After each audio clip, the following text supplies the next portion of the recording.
Hello, and welcome to Book of the Mouse Club, episode 66, Friday, October 15th, 2021. Morning, monsieur. Where are you off to? The bookshop. I just finished the most wonderful story about a beanstalk and an ogre and That's nice. Marie! The baguettes! Hurry up! I'm sorry, but how can one possibly pay attention to a book with no pictures in it? My dear child, there are a great many good books in this world without pictures. I almost bounced clear out of the book. Some bouncing, huh? Come home or make myself known. J. Thaddeus Turtle, Esquire. Have you never met him? You will find his story in this delightful little book, The Wind and the Willows. I've come to return the book I borrowed.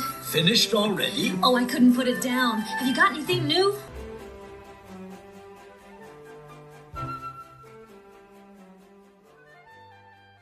Welcome back. I'm your host, Courtney, and I am joined, as always, by the Herbert Ryman to my John Hench, my lovely co-host, Emily. We're walking right down the middle of Main Street USA.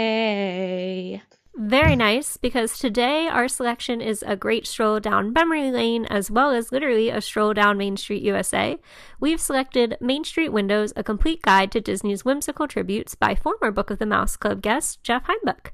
This felt like a natural choice for October. While it's not a spooky selection, it ties directly to the history of the theme parks and as an honor to the people who made Walt's dream a reality from coast to coast and around the world. In lieu of a Halloween selection, we've chosen to join in the most magical celebration on Earth, honoring Walt Disney World's 50th anniversary.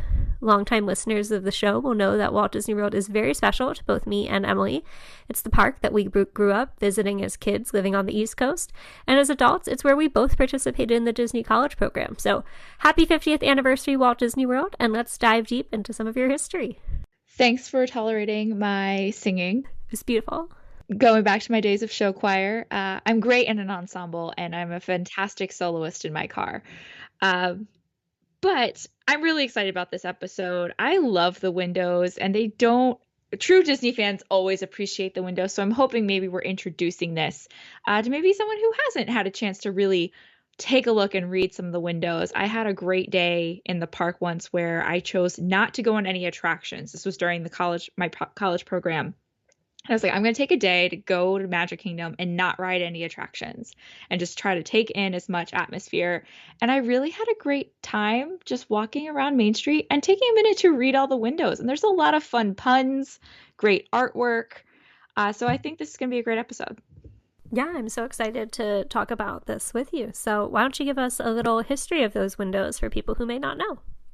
Sure. So I do want to credit that I put together this brief history thanks to, of course, the introduction from Jeff Heimbuch's book, Main Street Windows, as well as some research online from Steps to Magic, the Orlando Sentinel, InsideTheMagic.net, and Pixie Dust Fan. So thank you to those folks who have done some previous research. And here we go, a little bit about the windows. The advertisements and businesses featured on the windows of Main Street USA complete the look of this homage to Walt's childhood home, Marceline, Missouri, and turn-of-the-century America. The businesses on the windows may be make-believe, but the names on them certainly are real people. The windows act as the rolling credits of the theme park, honoring cast members who made one man's dream into a reality. The tradition of honoring cast members on Main Street windows started at the very beginning of Disney theme park history at Disneyland in 1955. The windows of Main Street would help advertise the shops and services available by vendors, but not every shop or window would be full for opening day. Walt always wanted the windows of Disneyland's Main Street to be full of advertisements and names of businesses, just like Main Street he loved as a child. So in addition to the shop names that were actually open, Walt saw the opportunity to use the windows to celebrate those who helped him build Disneyland and personally selected the names that would be featured on those remaining windows. Walt asked artist Harper Goff to design the original windows, and the tradition was born. It is the highest honor a cast member or Imagineer can receive in recognition for their contributions to the Walt Disney Company. It is even considered even more prestigious than the Disney Legend Award. In the foreword of another book, Windows on Main Street by Chuck Schneider, the foreword by Marty Sklar explained that he oversaw the awarding of Main Street windows after Walt's passing and said there are 3 criteria. 1, can only go to retired employees. 2, only the highest level of service, respect, and achievement. And 3, agreement between individual park management and Walt Disney Imagineering. Marty even turned down receiving his own window on Main Street in Disneyland because he was not officially retired yet, so he waited until 2009 to get his official window in Disneyland. Every Disney park around the world opens with windows on its Main Street or Main Street equivalent to honor its cast members. And if I counted correctly, there are several lists you can find online that have names on them. There are over 160 individuals honored with a window, and some even have multiple windows in theme parks. So that's a lot of windows. Yeah, well, we are so thankful to Jeff Heimbuch for chronicling several of them in here for us. Jeff's book, Main Street Windows, A Complete Guide to Disney's Whimsical Tributes, was published in 2014 by Orchard Hill Press. And the complete part of the book title is what makes this book truly special. It has all of the windows from Disneyland, the Magic Kingdom, Tokyo Disneyland, Disneyland Paris, and Hong Kong Disneyland. So certainly Shanghai opened after the publication of this book, and more windows I know have been added at Walt Disney World. But this is a little time capsule from 2014, which is a special year in my own personal Disney history. That's when I participated in the college program. So we thought, in honor of the 50th, let's start with the Magic Kingdom in this book and the cast members that made that park possible. Going to the beginning of the book, the foreword of the book is from Rolly Crump and Sully Sullivan. These are truly special, and since we read another of Jeff's books about Rolly, what did you think about that opening? It was nice to hear Rolly's voice again, because what's unique about It's Kind of a Cute Story with Rolly Crump from Jeff Heimbuch is that it is his words, so it was kind of refreshing or like exciting to have Rolly's voice kind of pop up back in my head. And I thought it was so sweet what he said. And you can tell, obviously, we know about the relationship between Jeff and Rolly because of his book and the friendship that they've continued since. And I thought he wrote a really sweet foreword. And it was nice to have a story from both Rolly and Sully Sullivan to kind of introduce us to this. And they both have windows and have that experience. And I like what Rolly says, that it's really the icing on the cake. I want to read a brief couple sentences here. Quote, I have had 2 honors bestowed upon me as a, quote, old guy, and I couldn't be more proud. Receiving the Disney Legend Award was very special, needless to say, but receiving a window on Main Street was the real honor. I became one of the many recognized for their part in developing the parks into what they are today.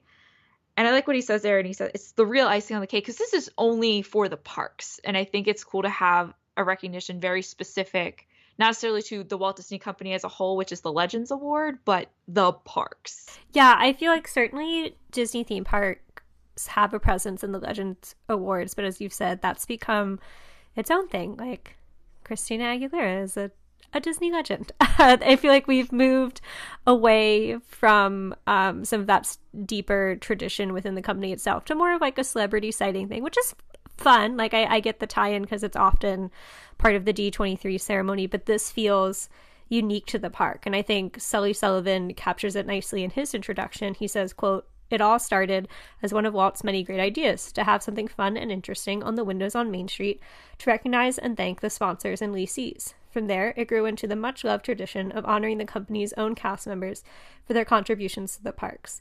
I always thought that it was a neat way to recognize people for their hard work, end quote. And in a bit, we will get to some very recent additions in honor of the 50th, but that really is the heart of it to me, a fun way to recognize these people. It's kind of like, you don't have to know too much. You can walk by and they're nice ambiance, but if you're curious like us, a book like this is really fun to dive into. And I do want to give Jeff credit for the way that he laid out this book. There's a section on how to read it, and it says the windows in this book are presented exactly as you would see them while walking down any of the main streets of the world. Each section begins at the entrance to the park, moving from the left side of Main Street and traveling toward the castle. From there, we cross to the right side and follow the street back to main entrance. And as a family who always starts on the left in the Magic Kingdom or World Showcase, I appreciated that. I do want to take a second to talk about the physical book itself. Like It's Kind of a Cute Story, it's a beautiful book. And I remember I texted you, I was like, oh, do I get the hardback or do I get the paperback? And I bought the paperback, and I didn't realize the paperback is also completely in color, just like It's Kind of a Cute Story. So I love how much color Jeff keeps in his books. The spines are all color-coded, or the pages are color-coded by park. So the Magic Kingdom pages are all this bright gold yellow, which is like my favorite color. So I also just love the look of this book on my shelf. It's very colorful. It's very true to Main Street. The photographs are great, which he credits his friends and some photographers who helped gather photos for him. So overall, it's a great book. I highly recommend having this on your shelf. It's just a beautiful book. Yeah, these are full color photos for, I believe, every window for the domestic parks, and then there are several featured for the international parks, with others having a text description. But kudos to the photographs themselves, because I will say I was just in the park. If you see our Instagram post tied to this episode directly, to photograph the book and the windows, I struggled. They're tough. They are. There's it just, it depends on the time of day. They are glass because they're windows, so you'll sometimes get weird reflections coming off of them. They are often on the second or third forced perspective story of a lot of these buildings, so it's not easy to get a good angle on like a basic iPhone. I imagine these were taken with like a nice DSLR with zoom, but just they picked the right time of day. I'm very impressed, because I was like, oh, I'll pop into Magic Kingdom and I'll take a picture of the book for our Instagram. I was like, this is hard.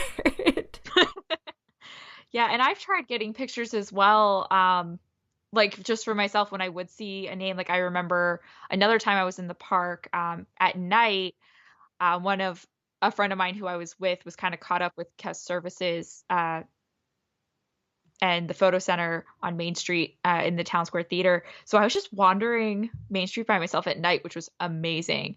And like you think at night too would be easier, maybe no glares. But yeah, not enough light. And that was when Ron Miller had recently passed. So I like specifically was like, I wouldn't go see Ron Miller's window right now. And I tried getting a picture, and it was so tough. It's so blurry. And I then just took a picture of like the whole building. I was like, there's his window, that corner on the left. But yeah, I love them. And I do want to also credit that, like you said in this intro, the complete part. So in my history, I referenced Windows on Main Street by Chuck Snyder. This is a small picture book. It's kind of like a children's book size that came from Disney Editions, sponsored by D23, but it is not a complete guide.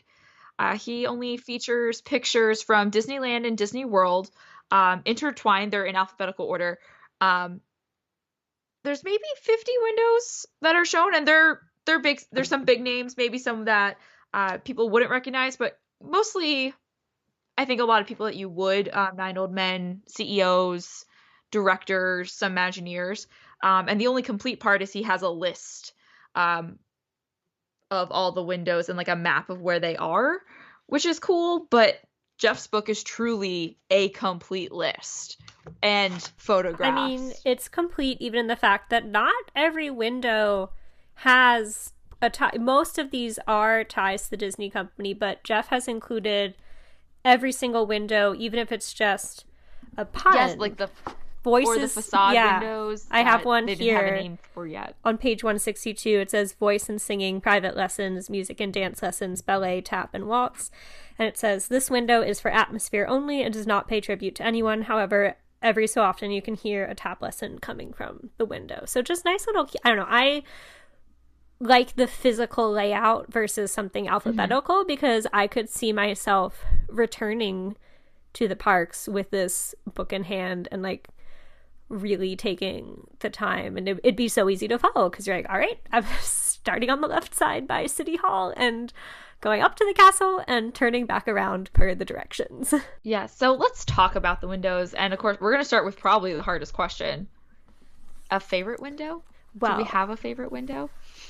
It's hard to pick, but I'm glad I looked at this beforehand so that I could find my favorite window. And we should say this is just for Magic Kingdom, because as I said at this intro, I know I said we were going one way and I derailed us another way, but we are sticking with the Magic Kingdom here. So we might get to other favorite windows, but in honor of the 50th, let's just do the Magic Kingdom at Walt Disney World. And my selection is on page 146, and that is iWorks and iWorks. This window says, iWorks and iWorks, stereoscopic cameras, iWorks, Don iWorks, repairs, modifications, no two exactly alike. And I picked this because this is actually one that I have a fun memory tied to. I've been aware of, like, I guess the concept of the windows for over 10 years now. I think I really, like, it really hit home for me when I did the Keys to the Kingdom tour when I turned 16. And they're like, oh, like, this is the idea of the credits. And maybe a few years ago, my partner Doug and I were at Magic Kingdom. We were kind of just like walking down Main Street, you know, right down the middle of Main Street USA, as we say. I believe it was Doug posed the question, I wonder if iWorks has a window. And I was like, oh, he has to. So then we Googled it, and we got a picture of the window, much like the one in the book where it's zoomed in, you can see it up close. So then we were like, all right, we're on a mission to find it. But we didn't want to ask for help. Like, we wanted to walk down Main Street and find it. So once we did, that was an exciting occasion. And I love that it's a tribute to Ub, who was a right-hand man to Walt Disney in the early days of those Laugh-O-Gram studios. A lot of special processes are still attributed to him in Disney films. And then his son, Don iWorks, who helped to create the Circle Vision 360, Star Tours, and many other film projects for the Disney parks specifically. And that description is credited to Jeff, because I don't know if we touched on this, but in addition to matching each window to a photo in the description, it tells you a little about each person, which is exciting for people that you might not know. What about you, Emily? So the window I picked was the Pseudonym Real Estate Development Company. And why I picked this is, while it might not be the flashiest window, it doesn't have any pictures or like illustrations on it, I love the pun behind it and the history specifically connected to Walt Disney World.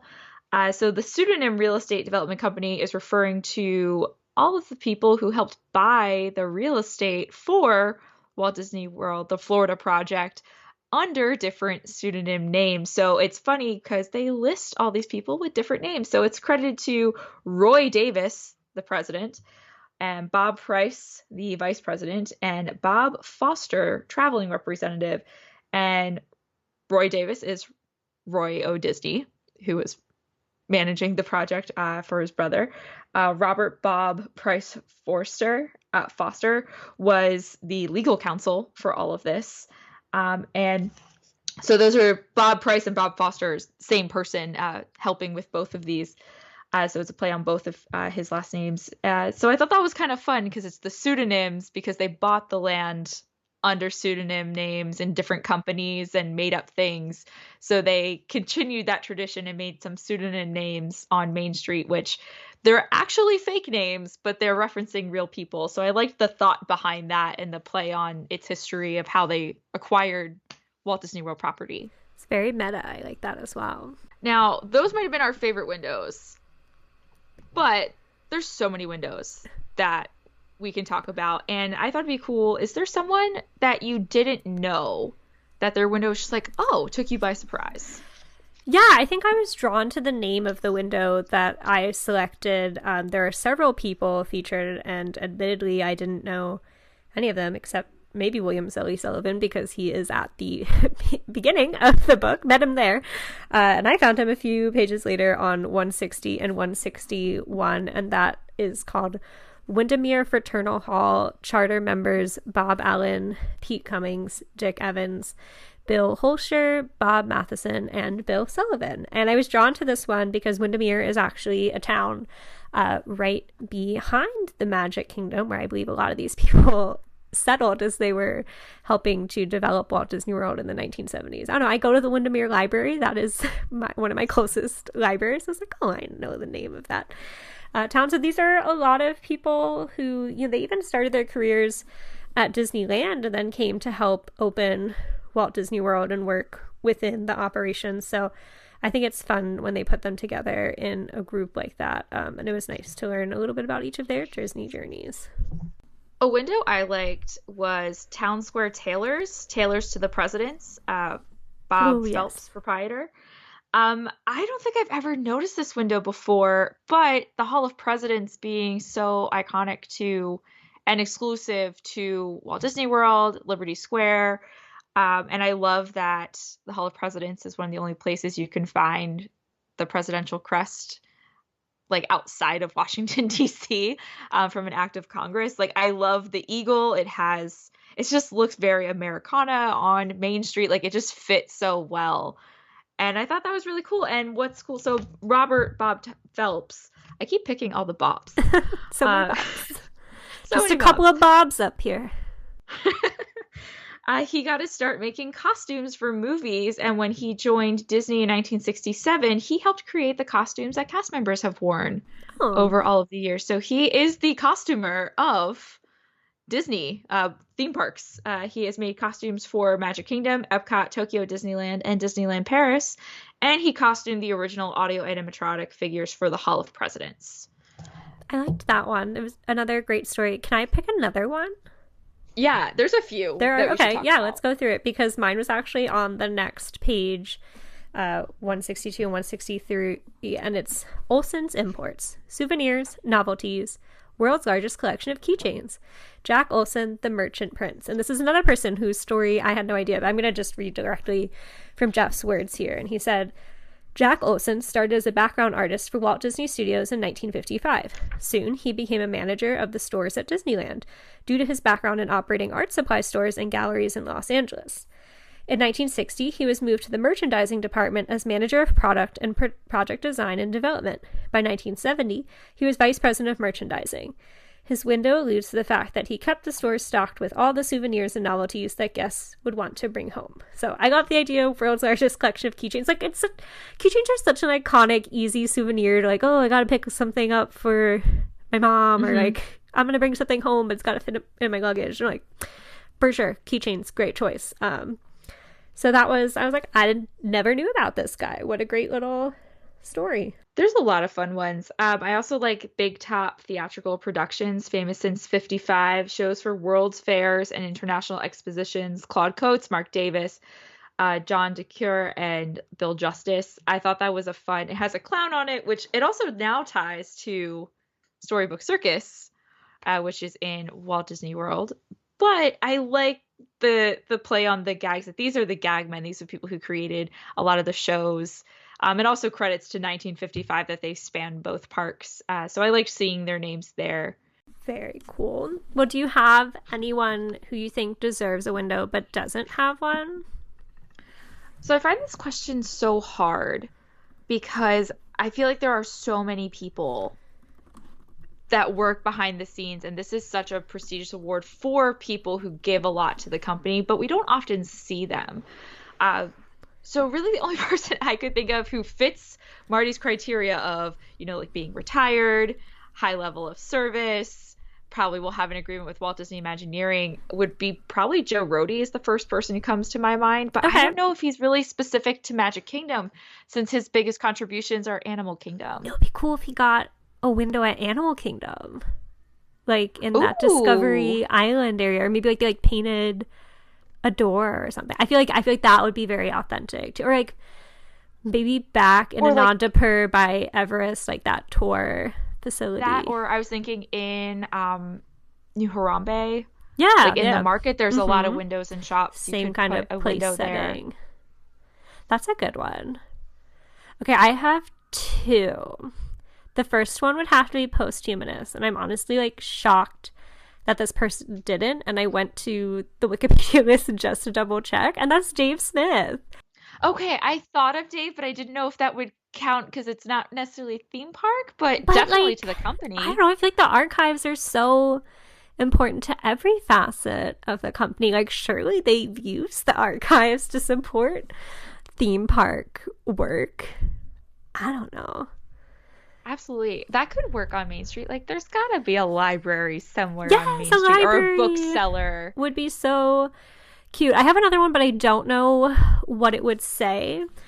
And that's Dan Cockrell. So his dad does. His father, Lee Cockrell, has one. I'll read Lee's first. When I saw that, I was like, oh, Dan should have one.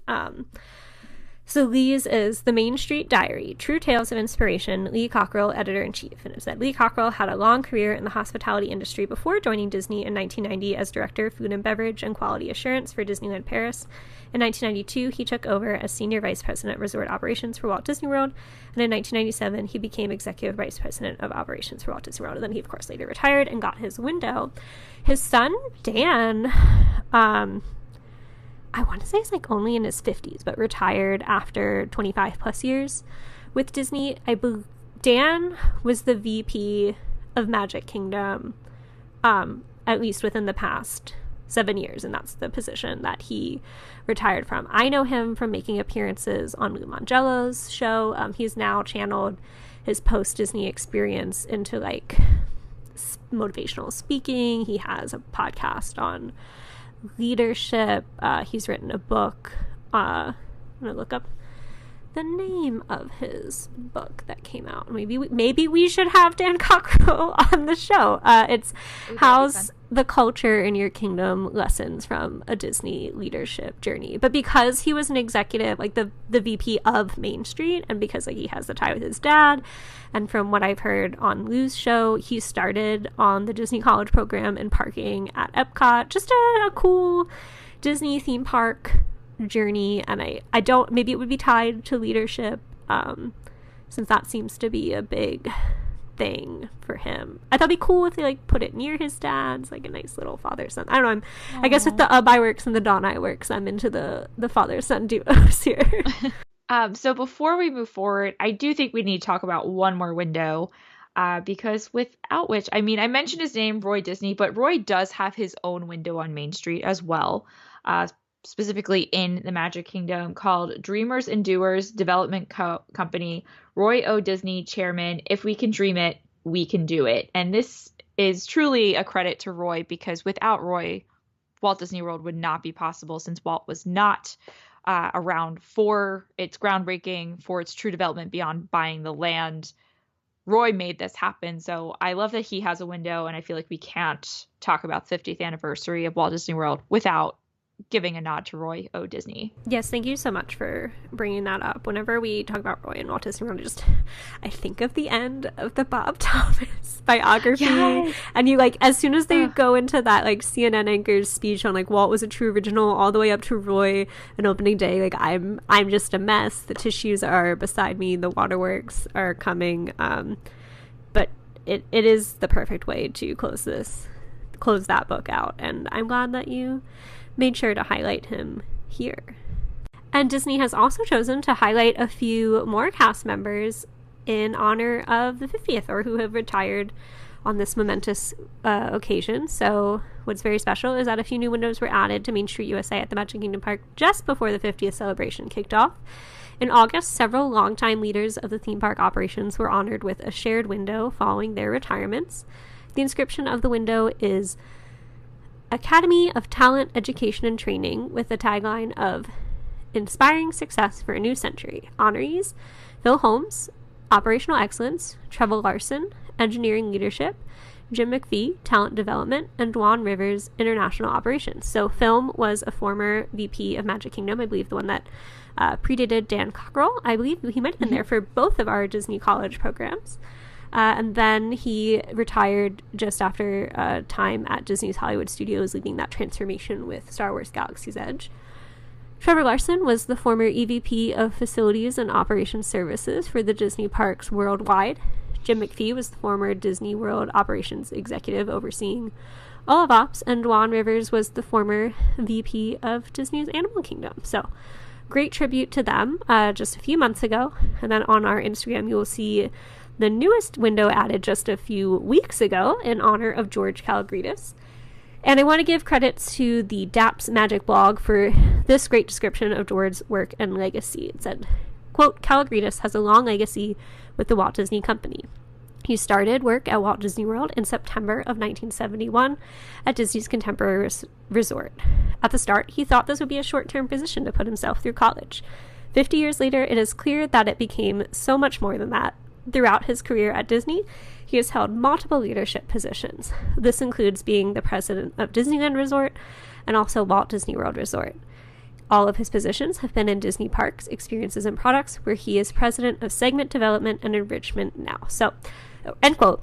He does break Marty's rule of retired, but I feel like we get an exception here because I will add that he was also named the official global ambassador for Walt Disney World Resort's 50th anniversary celebration, a fitting description and honor that plays into his new window near City Hall. You know, I feel like he's probably going to retire soon after 50 years, so it feels appropriate to me that they're like, look, we've named you this ambassador of this celebration. This is a huge milestone. You worked your way up from busboy at the Contemporary. We're going to go ahead and give you your window now, and you can celebrate for the next 18 months with us.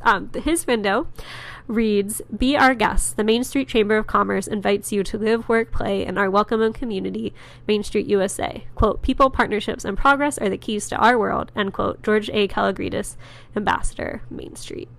So I thought that was nice. I was able to get a picture of the book with that window particularly, so we featured that on our Instagram for this episode.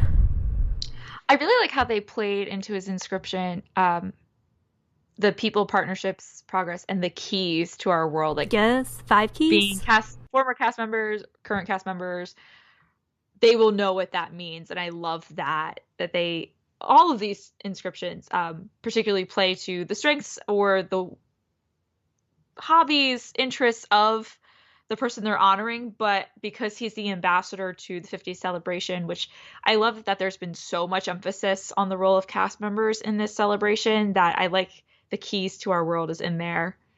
Yeah, very great and fitting tribute to him. So this has been great talking about the Magic Kingdom, lots of windows there. However, even though we're celebrating the 50th, we did read Jeff's entire book, and it was so much fun. So we want to make sure we give Jeff the credit he deserves and talk about some other really great windows around the different international parks, or as well as Disneyland. And many of these cast members contributed to multiple parks. So even though they might have their window in Disneyland Paris, they probably have had a large impact on people on the creation of Walt Disney World itself. So let's discuss other parts of the book. The first thing I noticed once I got out of the Disneyland section is a lot of people have multiple windows. Yeah, good for them. What did you think about some of that? Yeah, I found that to be appropriate, and I liked that. I don't believe any two windows were identical.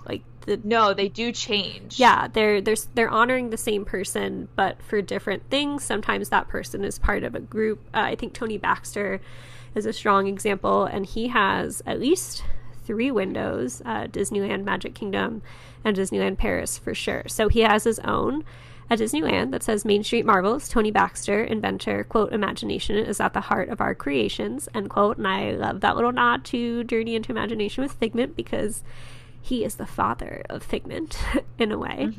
In Magic Kingdom, he's part of a group that says the Camelot Core, Roadshow Installations, Tony Baxter, Dave Burkhart, Ed Johnson, and Gary Younger. And then Disneyland Paris, I feel like, has Tony Baxter's touch all over it. He played a huge part in that park's design, so really no surprise that he has one there. And he gets to share it with Marty Sklar. It says, Main Street Gazette since 1867. We print the news before it happens. Martin Sklar, editor-in-chief. Tony Baxter, managing editor.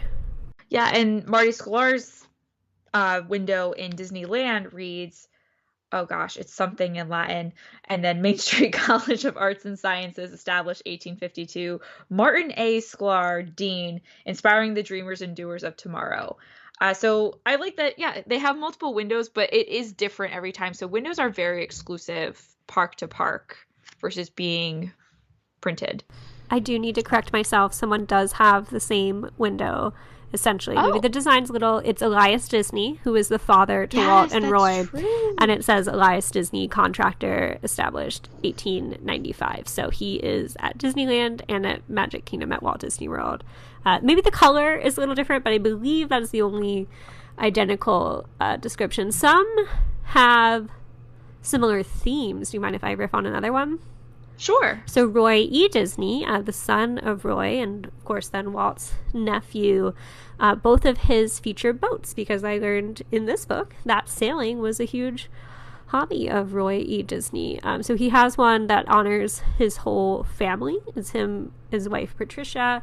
That is in the Magic Kingdom of Walt Disney World. It says, sailmaker Roy E. Disney, specializing in the gentlemanly sport of racing at sea, sailing lessons aboard the Ketch Peregrina, Patty Disney, first mate, that's his wife, Roy Patrick, Abigail, Susan, and Timothy, who are their children. And then at Disneyland Paris, he has one that says, Pie Wacket Cruise Lines. For a day you will treasure, book a cruise that's a pleasure, Captain Roy E. Disney. And I learned that Pie Wacket was the name of one of his boats, and he set a sailing record to Hawaii aboard that boat. So, who knew? That's cool. I also found one of Marty Sklar's other books, or other windows, manuscripts and melodramas, and it's him, Al Bertino, and Exitencio together. I believe Marty Sklar has one. He has 4. I think he has them in, he has 4 windows between Disneyland, Walt Disney World, Disneyland Paris, and Hong Kong Disneyland. Or is it Tokyo? Tokyo or Hong Kong. I forget which. And his last one was Disneyland. So he actually had 3 before he turned that one down, because he was like, this is getting excessive. Please wait till I retire to give me at least my one on Disneyland. So he has multiple windows. But I thought it was kind of cool, and something that like caught my attention as soon as I kept moving section to section. I was like, oh, I know this name. I know who this is. But I like seeing the different windows. Yeah, those are just a few. So, one that strangely doesn't have a window in every park is Walt Disney. I thought this was so intriguing. So he has a window on Main Street in the Magic Kingdom. He has one in Disneyland Paris, other international parks, but not in Disneyland. Yeah, so technically he does have one, but it has an interesting distinction. It's another window that is common in most of the parks, and it's actually a tribute to all of the cast members of Disneyland, though it has Walter Elias Disney, founder and director emeritus. So his name is on it, but it's dedicated to the cast members, and that is reiterated in other international parks, versus what you're saying is that at Magic Kingdom, in addition to like, hey, here's a window for the cast members with Walt's name on it, he has a Graduate School of Design and Master Planning.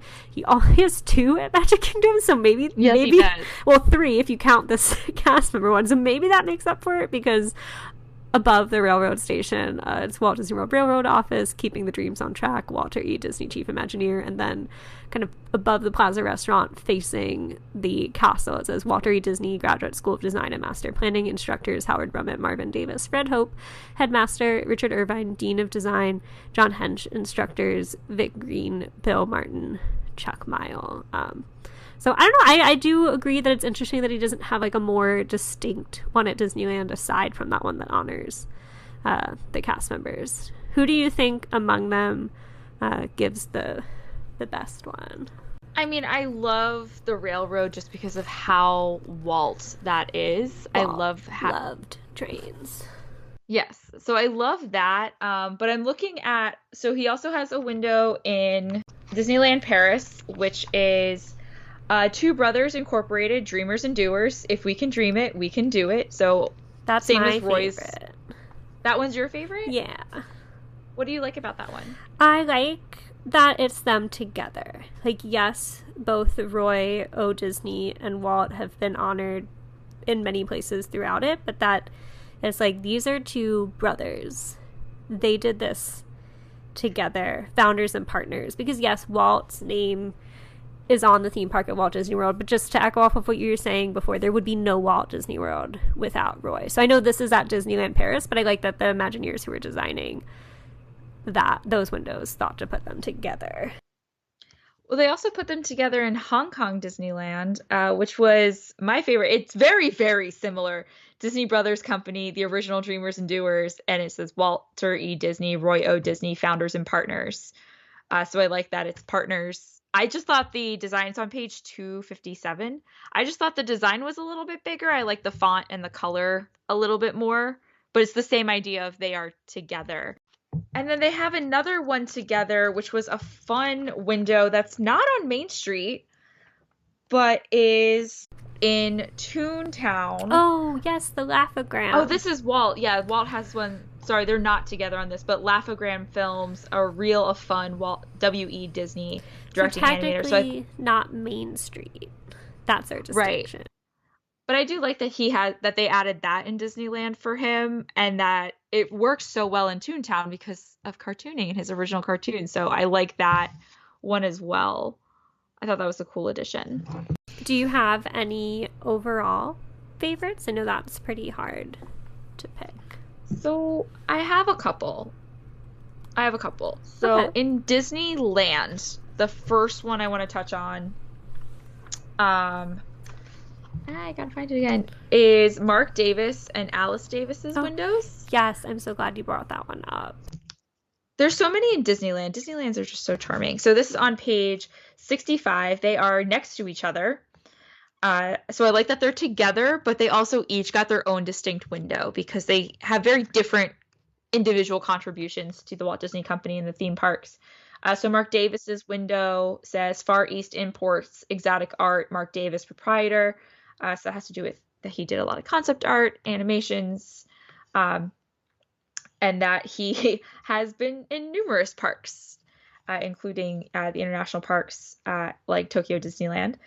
And Alice Davis is Small World Costume Company. Alice Davis, seamstress to the stars. And I just absolutely love that, especially because, yeah, she did do all of those little individual costumes for It's a Small World, as well as Pirates of the Caribbean and so many other attractions. But I really liked her window. And I think it's so cute with the little dress. And it has I love the font on it. I think I might like Alice's window more than Mark's. That makes sense. I respect that. Well, mine is just a few pages before on pages 36 and 37, and that is Rolly Crump's beautifully designed. It says Fargo's Palm Parlor, predictions that will haunt you, bizarre, whimsical, and weird, designs to die for. Roland F. Crump, assistant to the palm reader. And I'd like to read the description that Jeff wrote from this, just knowing their friendship, and a fun little, what's that palm reader piece about? And it says, Roland Rolly Fargo Crump Jr. joined the animation department in 1952 and worked on such classic films as Peter Pan, Lady and the Tramp, and 101 Dalmatians. He moved to Wed Enterprises in 1959 and worked on attractions such as the Haunted Mansion, Walt Disney's Enchanted Tiki Room, and It's a Small World. Though he left Wed in 1970, he continued to come back over the years to work on projects for the Magic Kingdom and Epcot. Rolly's Window pays tribute to many of his works, including the Adventureland Bazaar and the never-built Museum of the Weird. He is, quote, assistant to the palm reader, end quote, because he used to bring people to John Hench to have their palms read. He is one of 2 Disneyland windows that have a corresponding sign beneath it with his reading Fargo's Palm Parlor. I just love that aside about John Hench used to read people's palms, and Rolly would be like, yeah, let's go see what your palm says. Yeah, and being one of the only windows with that extra hanging sign under it. Bob Gurr also has one.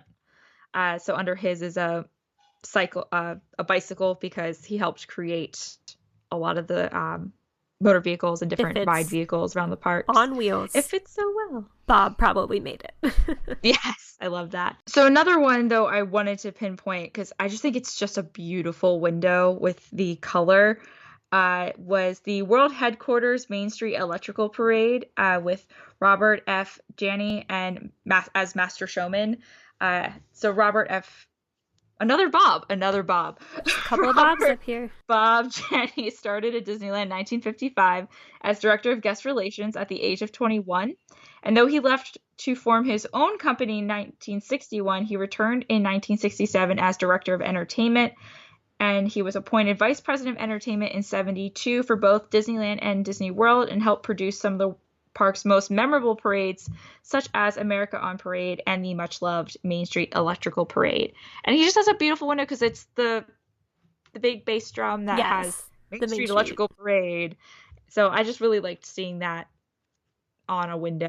I have 2 more to share. One is just I really enjoyed this story, and this was back in the Magic Kingdom section on page 196 and 197. It says, Fashions by John, Dressmaking, Hemstitching, Peacotting, Tom Pierce, Orpha Harriman, Ken Creekmore, Elijah Paskaviscus, John Keane. I'm not going to go into each of their backgrounds, but I am going to read the story that Jeff included here, and that was, this window used to contain 6 names. A former show quality monitor was building an index of all of the windows on Main Street. When researching this window, he found information on 5 names that are currently on the window without much difficulty, but came up short on the 6th. He wrote to the corporate personnel archives to ask what that person did for the company. They replied that he had worked for Disney, but for only about 4 months. The mystery became clearer when it was discovered that this 6th person had worked in the sign shop, and his job had included painting and touching up the windows on Main Street. Apparently, he thought that 5 names didn't balance well when they were split into 2 and 3, so he had inserted his own name to make it look more balanced. End quote. So after that person was just like, I'm going to give myself a window on Main Street. They have since removed that name, but I was like, what a wild story. And my final selection is over in Hong Kong Disney on page 256 and 257, and that is WPA, Works Progress Administration, Balancing Art and Commerce for a Better Tomorrow, Michael D. Eisner and Robert A. Iger. And I think that's particularly of interest for Hong Kong because that's the park that transitions between them. So that park opened in 2005, and that was the time frame when Michael D. Eisner was stepping down and Bob Iger was stepping into his role. So they shared the duties of opening that park. So nice to see a tribute to both of them. I could see both of those also getting additional windows down the line. Yes. I was curious. So Michael Eisner also has a window in Disneyland Paris with Frank Wells. Conducted daily Main Street marching band, leading the parade since 1884. Conductors Michael Eisner, Frank Wells. We work while you whistle. I'm sorry, I almost said the wrong line. We work while you whistle, and I thought it was really cool. I like that they have this window together. But Frank Wells has a window in the domestic parks, but not Michael Eisner. Michael Eisner's not in Magic Kingdom yet. And I guess Bob Iger, more Bobs, can't have his window yet because he's not technically retired. George Calgary just got one, so I don't know. So who knows? Who knows? That could change. But yeah, I wouldn't be surprised if Bob Iger got one in Magic Kingdom, considering all the expansion that happened under his leadership. But I am a little surprised that Michael Eisner's are only in 2 international parks, although those are really big achievements of his. Yeah, I mean, he did a lot for Walt Disney World, but he opened Disneyland Paris and Hong Kong, so if he is going to have it, that makes sense to me. You bringing up Frank Wells, so of course brings up another, and these were unfortunately posthumous after he passed in that helicopter crash. Similar themes there, both to do with his 7 summits expeditions, because he had tried to climb all of the 7 summits. I think the only one he didn't do was Mount Everest, unfortunately, but those are a nice way to honor him as well.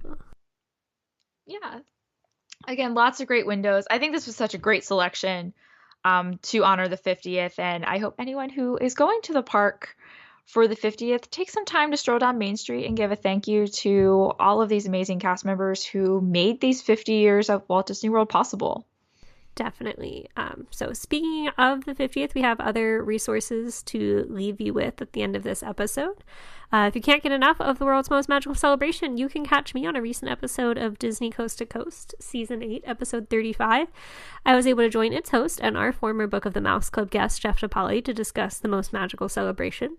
We recorded just a few days before the celebration officially started, so we share our excitement in a discussion of the many new offerings and events tied to the celebration. So check that out.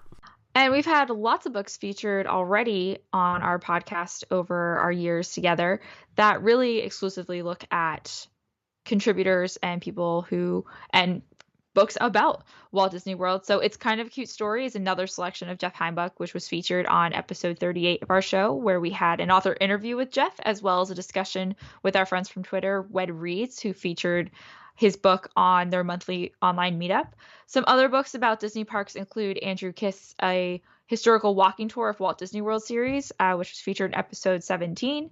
And also another book on my shelf, I think this was my first Disney book, was The Hidden Magic of Walt Disney World, where it's just like a lot of fun facts about its layout and like how it goes from gas lamps to electrical lamps and the transitions between the parks. And it has a lot of fun little tidbits about the design and like little hidden features of the park. And that was my first real Disney park book that you told me to get. No, before my college. You lent it to me before my college program. Oh goodness, I influenced you before your program. So that was my like intro to Disney park reading. So I also highly recommend The Hidden Magic Behind Walt Disney World, and that is recently updated. I know there's been several editions, so I think there is a more recent copy than what I have. Cool. And one more thing I found. This is so cool, and now I'm going to have to scour the internet to find all of these, but there's a pin collection called The Windows of Main Street, and it has all these different windows that have different Disney characters just like peeking out of them. But they're so cute, and now I have to get all of them. And if you're a pin collector like me, that might be something you want to keep an eye out for. Yeah, I had not heard of this until I was looking over our little outline here, so then I Googled it. So we might be competing on some eBay bids soon. We'll have to coordinate. But they are really cute, like the iWorks and iWorks one that I mentioned. So the top of the window is the authentic reproduction exactly of what that window looks like on Main Street. But then Oswald, who... of iWorks had a hand in creating is peeking out, so there's nice ties to different characters, a little playful take on it. So I think we'll both be on eBay. We just need to make sure we're not bidding against each other. But such a fun collection. Thanks for surfacing that. I also wanted to share that in addition to my appearance on Disney Coast to Coast, there are plenty of other places that you can catch both of us recently. We joined Brett of Notably Disney to discuss Disney books that should be written, and part 1 of that episode was released last week, and part 2 will be in your feed in just a few days at the time of this episode's release. We got to get into the competitive spirit on the 5th Mad Chatters game night, joining the Disney Podcast Universe crew for a fun round of a match game, and Password, where you and I faced off against Mad Chatter Derek and E-Ticket to Broadway host David Alpert. Speaking of which, David was kind enough to invite us onto E-Ticket to Broadway for a pre-show segment where we play Tweedledee or Tweedledum ahead of episode 49 featuring Broadway star Carly Gibson. So if you can't get enough of us, that's where you can find us until our next episode. And next up, we are dabbling into Dolly and Disney with Dr. Doug. Our coming episode is inspired by the Grand Destino Tower at Disney's Coronado Springs Resort, which is themed to artist Salvador Dali's work and highlights the friendship and artistic collaborations between Dali and Walt Disney that resulted in the Destino short film. Our next episode will have 2 books at its center: Walt Disney and Salvador Dali, a captivating guide to the individual lives of an American animator and a Spanish surrealist painter by Captivating History, and Disney and Dali, Architects of the Imagination, organized by the Walt Disney Family Museum. So we are so excited to have Dr. Doug back on our show, and you can listen to episode 44 when he joined us for our 2020 Summer Cinema Series to discuss Jules Verne's 20,000 Leagues Under the Sea. In the meantime, you can keep up with us on social media at Book of the Mouse on Twitter and Instagram, or email us with comments and ideas to bookofthemouseclub@gmail.com. You can keep up with me, Courtney, on Instagram at Great Gutsby, or on Twitter at Courtney_Guth. And you can follow me, Emily, on Twitter and Instagram at the same handle at Emily_McD. Thank you. That was quite a mouthful on my end. So why don't you take us out with a closing quote? Absolutely. And we're going to credit this quote to, of course, a window on Main Street.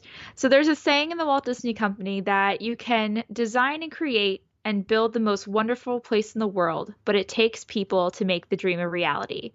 That latter portion is featured on the Main Street window dedicated to the cast members around the world. And so we dedicate this episode to all the cast members that make the magic of Walt Disney World in particular possible, and look forward to another 50 plus years of magic. Thank you so much for that magical selection, and we'll catch you next time.